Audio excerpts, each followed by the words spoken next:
Thanks, Mr. Chairman. Welcome to the witnesses. This Congress has been a little slow in finding things on which we can agree. But one thing we do agree on, as has been said, is the importance of biomedical research.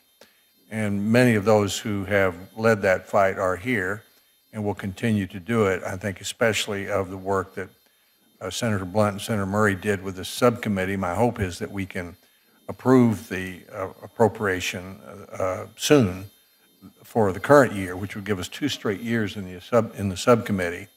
And then the work that Senator Murray did with me and others on the Cures bill. We have a commitment there for future funding, and of course Senator Durbin and Senator Cochran, Senator Moran have been at the forefront of that all along. So we'll continue to do that. I think it's important for those working in the community to notice that when we talk about a $2 billion increase in 1 year, that's really $20 billion over 10 years. And when we talk about another $2 billion in the second year, that's really $20 more billion over 10 years. And when we talk about $4.8 billion in the Cures bill, that's on top of that. So these are beginning to be significant dollars. I want to ask Ms. Dr. Schultz-Cherry from St. Jude's, such a magnificent place. Dr. Francis Collins gave a little riff here last year about all the things, the miracles we might expect over the next 10 years, and he talked about a vaccine for HIV/AIDS and a vaccine for Zika and a new non-addictive pain medicine, but he also talked about something that most of us hadn't thought much about, which is a vaccine for universal flu. Now, that's something that you work on. I was surprised to learn that deaths from flu in the United States each year range from 12,000 to 56,000 individuals. 493 from tuberculosis, 19,000 from hepatitis C, 1 from Ebola. Flu is a real problem. You have a center which monitors that and keeps after that at St. Jude's.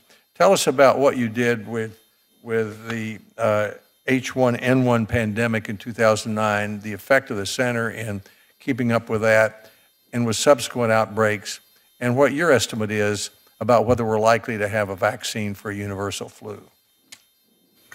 Thank you, Senator. It's a fantastic question. And during the 2009 pandemic, having one of these Centers for Excellence in Influenza Research and Surveillance allows us to be able to very much focus on emerging threats like the 2009 pandemic, where we were able to very quickly identify the virus, make reagents for the virus that were distributed across the United States, as well as begin vaccine preparation. That is one thing that we have to do through our World Health Organization Collaborating Center, is we make seed vaccine stocks for manufacturers and for the NIH. And for the 2009, that was crucial in testing these seed stocks for safety and efficacy. And it's something that we've continued to do, especially knowing that our vaccines are not as effective as we would like them to be. One of the reasons likely being is that we have a changing population, a lot more overweight and obese people, and we know the vaccines do not work as well in this population. So is a universal flu vaccine in the works? Absolutely. And is it something that we can accomplish? Yes, I think it is. I think it is realistic to think that we will have a vaccine that will provide some protection against the strains of influenza that we've currently identified, as well as those that we haven't.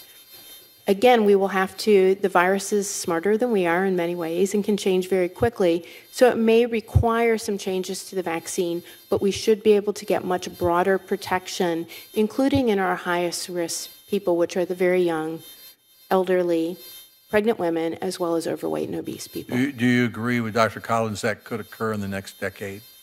Yes, I actually do. I think we're making great strides, and there's many people focused on creating a universal flu vaccine, and I think it is something that can be accomplished. Thank you, Mr. Chairman.